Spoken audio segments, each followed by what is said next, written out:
partir de 1973, el 11 de septiembre se transformó en una fecha que divide a los chilenos. Mientras para algunos significó la liberación del país, otros no pueden olvidar los horrores de la dictadura.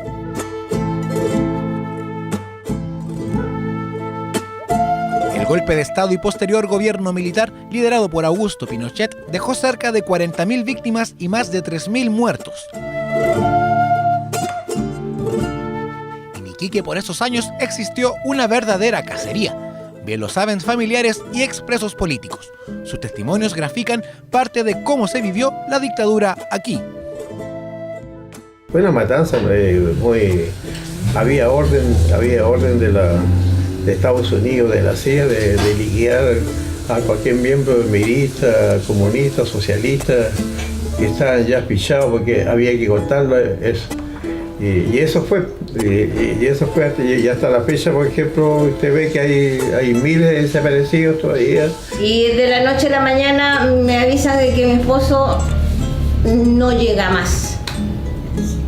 Una tarde, él llegaba, el toque queda era a las 4 de la tarde, él no llegó.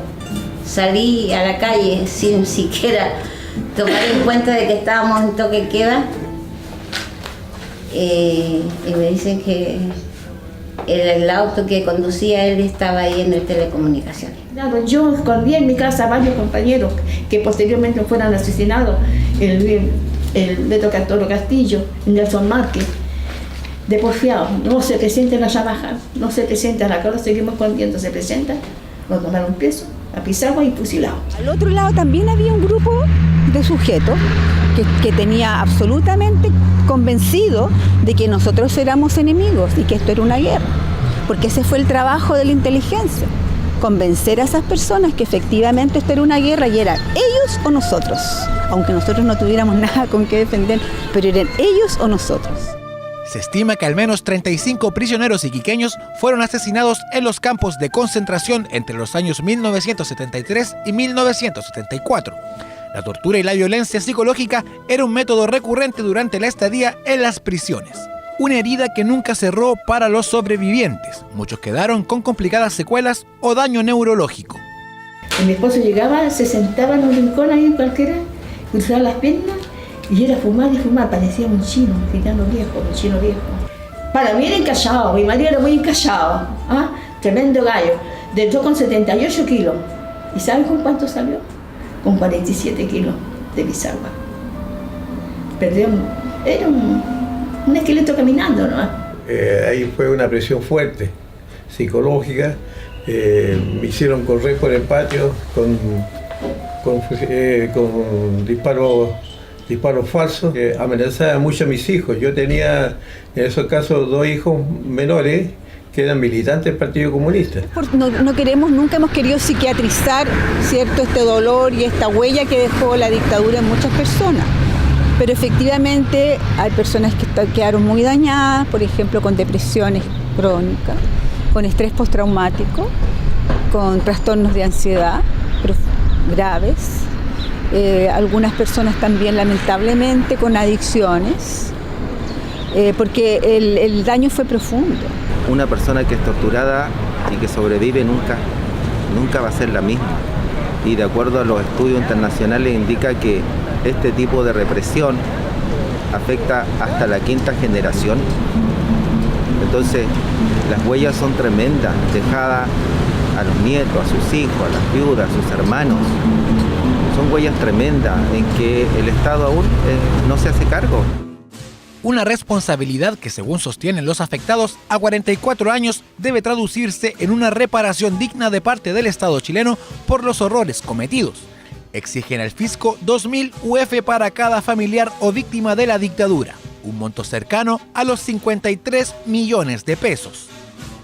La presidenta es la que tiene que presentar una ley de reparación para los presos políticos. Mientras la presidenta o el presidente que venga no presente ese proyecto de ley, vamos a quedar nosotros. Pero menos mal que nuestra demanda, que van a ser como 3.100 compañeros, que vamos a salir favorecidos.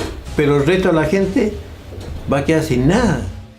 Eduardo Ramírez es un expreso político de 84 años y hoy lleva adelante una demanda contra el Estado en la Corte Interamericana de Derechos Humanos. Tanto para él como para las viudas de torturados y expresos políticos, alguien debe responder por los daños causados durante el gobierno militar. Actualmente algunas esposas reciben una pensión cercana a los 130.000 pesos. Hay 15.000 compañeros que han fallecido. Y de los 15.000 compañeros hay 15.000 viudas que no reciben nada.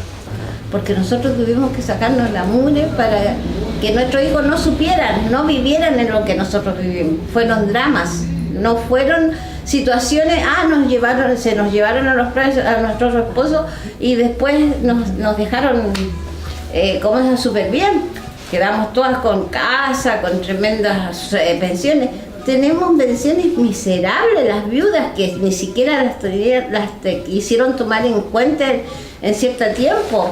Queríamos justicia y también, ¿por qué no decirlo? No estamos vendiendo a nuestros hijos por un par de pesos, pero nos merecemos todas las mujeres tener una pequeña recompensa, así como los señores de Isla Dawson, que están ganando 150 millones mensuales. Nunca la reparación va a ser suficiente. Pero también hay problemas de orden económico, en términos de que el Estado dice no tener suficientes recursos como para poder afrontar esta reparación. Una justicia que a juicio de muchos ha tardado en llegar, sobre todo a la hora de dar con el paradero de los detenidos desaparecidos. Tras el retorno a la democracia en 1989, crecían las esperanzas de saber dónde estaban sus cuerpos. Casi 25 años han pasado desde este abrazo y la impunidad se mantiene. Pero, ¿por qué la justicia tarda tanto en llegar? Todos los juicios, tanto de ejecutados como detenidos desaparecidos, quedaron en la justicia antigua, justamente para que pudieran quienes cometieron estos crímenes de lesa humanidad no tener lo que es ahora como son los juicios orales. O sea, también es parte de la impunidad de que no todos puedan escuchar los horrores hechos por las Fuerzas Armadas, los horrores cometidos a nombre de la patria por militares, por civiles, por las Fuerzas Armadas en su conjunto. De ahí que la búsqueda de la sanción a los que violaron derechos humanos se hace muy dificultosa debido a que los tribunales que continuaron impartiendo justicia, entre comillas, después de terminada la dictadura, eran prácticamente compuestas por los mismos que formaban parte del Poder Judicial en dictadura. Pero el dictador fue muy claro y dijo, ni a mí ni a mis hombres nos tocan. Y es lo que se ha cumplido realmente casi a 44 años del golpe cívico-militar de 1973. El personal de más bajo nivel, también, digamos, muchos de ellos han sido juzgados y probablemente hay algunos que conozcan, digamos, el paradero de los detenidos desaparecidos. Para el abogado en derechos humanos y diputado comunista Hugo Gutiérrez, el poco esfuerzo de los gobiernos democráticos en buscar la justicia tiene una razón.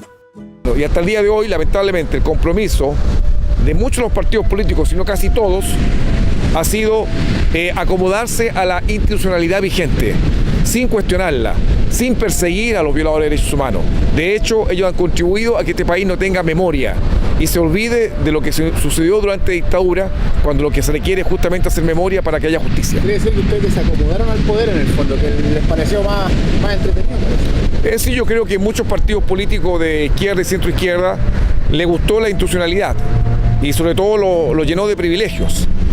Visión que es compartida por víctimas de la dictadura, quienes aseguran que el Estado estaría apostando por el desgaste, tanto de ellos como de los culpables.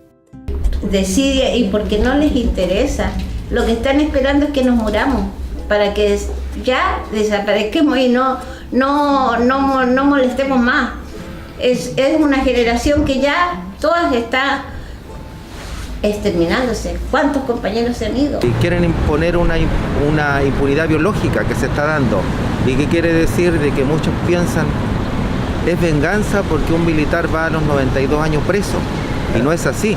Es justamente porque él en estos 44 años mintió y eludió la justicia. Por lo tanto, no es venganza, es justicia. Es que no hay una voluntad política. Nuestros parlamentarios, que nosotros votamos por ellos, ¿no es cierto? Votamos por esta presidenta 2 veces. ¿Ah? Entonces, no hemos sido favorecidos. Entonces, hasta ellos mismos lo dicen, los mismos parlamentarios lo dicen. Ustedes nunca van a ser reparados porque es mucho dinero. El Estado no tiene ese dinero. Así dicen. ¿Por qué cree que nadie, me imagino que nadie, ni siquiera autoridades, nadie las toma en cuenta? ¿Por qué usted cree que pasa eso? Yo creo que por cobardía, por egoísta, más que nada por egoísmo. Porque imagínense usted, la presidenta Bachelet, ella es una mujer, hija de un preso político. Su madre es viuda de un preso político.